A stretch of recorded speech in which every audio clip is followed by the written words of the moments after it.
Welcome back to That's So Vegas. Thanks for staying tuned, and if you just tuned in, stay tuned. It's kind of true. like I was just That telling would you be like a it good is. thing to do. I Yeah. am your host, Christine McKellar, and this is my fabulous guest, Bobbie Katz. Thank you. Bobbie's been a publicist and an entertainment writer for quite a while, starting in Atlantic City. We talked a little bit about that, just how you first started at the zoo and everything, and now we're here in Vegas. But Another zoo. Yeah. Oh, Of the two-legged variety. I'll drink to that. On the break, when the breaks sometimes are just as much fun as the show, really. But True. we were, you have such a great memory for this about the headliners who literally lined the strip, Liza, everybody. Even Tom at that, Jones. yeah, I mean, everybody was here, and it was wonderful. You know, they came in and out. You had a variety of entertainment. You had all these major names. You got different kinds of shows. People dressed up. I know I'm always ragging exactly. on that. No, really, people cared about what they looked like, and you know, it It was wasn't just so amazing. hectic either. Remember the maitre d' would seat you. It wasn't this mass teeming hordes, but we Right. do need the teeming hordes. So you mentioned that. I remember. I just want to tell you Okay, that please in do. Atlantic City at that time, I started in Atlantic City in 1984, and I have to tell you that I remember. I think it was MGM. No, Resorts International, which was not owned by Merv yet. It was still owned by Jim Cosby, and they used to line up. Like I remember for Engelbert's show, they would start lining up at 7 o'clock in the morning for his show, which was at 9 o'clock at night. Wow. And they would take turns eating. You know, the fans would just stay there while another group ate and went and got dressed. But they were there at 7 in the morning to try to get those front seats. Oh, that is amazing. And Yeah. you as a publicist, you had the front seat, right? Right. And backstage. Well, as an entertainment As writer. entertainment writer.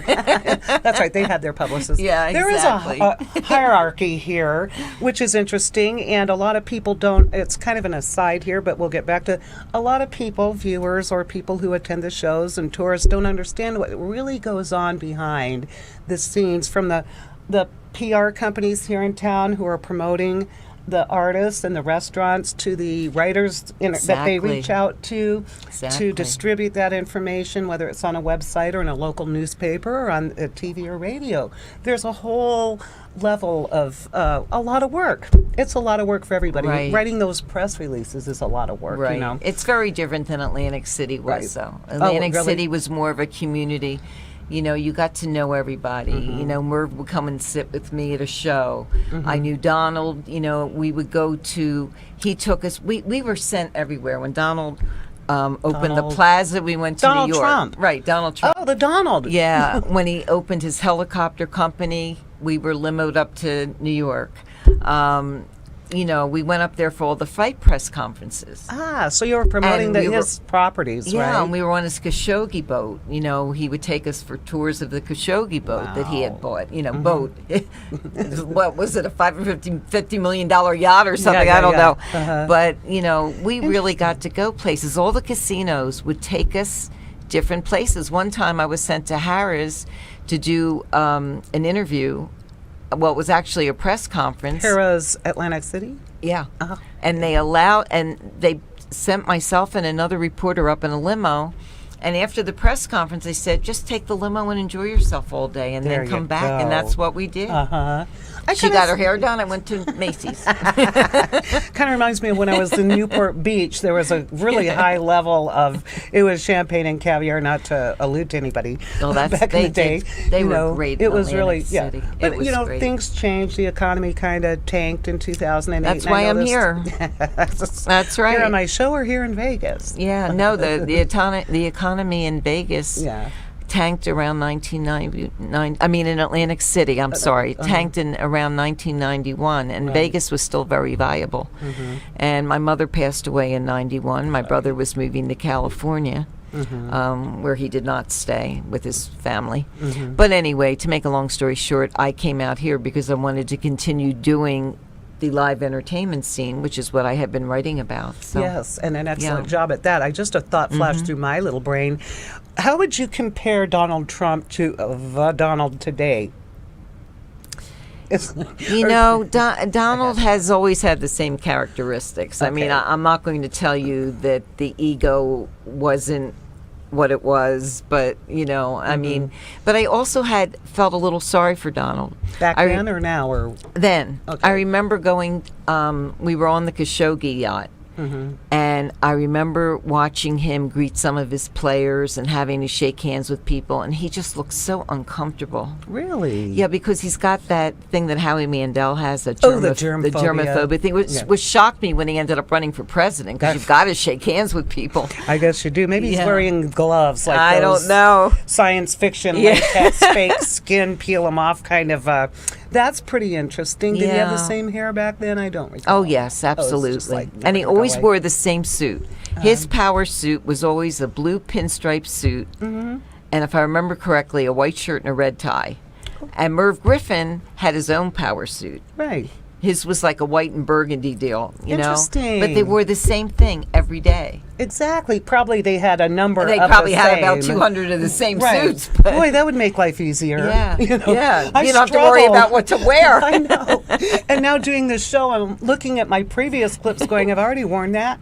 Speaking of which, Yes, we'll talk about it. I'm in all shades of gray today. Did you notice? Yes, looks lovely. Well, I wear didn't my mean basic to. black. But see? it was we went and saw the the first anniversary of 50 Shades of Grey parody last night. We'll talk about that too. We're just going to keep putting this stuff off to keep you tuned in. So before we get too far off track and start talking about what's going on right now in Vegas, you've had so many wonderful opportunities to interview some of the finest, brightest, most talented Absolutely. of stardom. Have you found there's one thing in common with all these celebrities that you've interviewed, or It's hard, but I find that the ones that are established that have become the legends of show business, they have a wonderful sense of humor about themselves. They don't take everything so seriously. Okay. I find they're also usually either pretty religious or spiritual. Really? Yeah, Oh, very that's much so. amazing. It must be quite a heady thing to have that kind of destiny fall on you. You know what I'm saying? And I've always been fascinated in what makes these people tick. That's why I got into doing what I'm doing. I wanted to show people a different side than they see on television or they read about in bios and things like that. Or the National Enquirer. Right. Or, And I remember once interviewing Anthony Newley, and the my two of goodness. us, I remember him. we ended up crying on the phone. Aw. He was telling me about he had had cancer and had survived it at that time, and I had just lost my mother, and it was, you can really get into these people. They're really very creative, very interesting people, And speaking of which, I find... And survivalists. And, well, you'd have to be, in the business. But you would have to be somewhat sensitive and tuned in, I would think, to things in the universe to be able to pull off the nuances, say in a song, or to write a passage of prose that actually touches people. Absolutely. And I know I've had that same experience interviewing people where something just happens and there's that connection and you can end up in tears, or you can laugh until you almost fall over, that real laugh, which is kind of always fun when that happens. But well, what I find interesting is most comedians, I remember Billy Crystal telling me, and Robin it's going to be Williams, interesting. This is going to be interesting. that they're not funny off stage because they're very observational and they're Right. very intense people.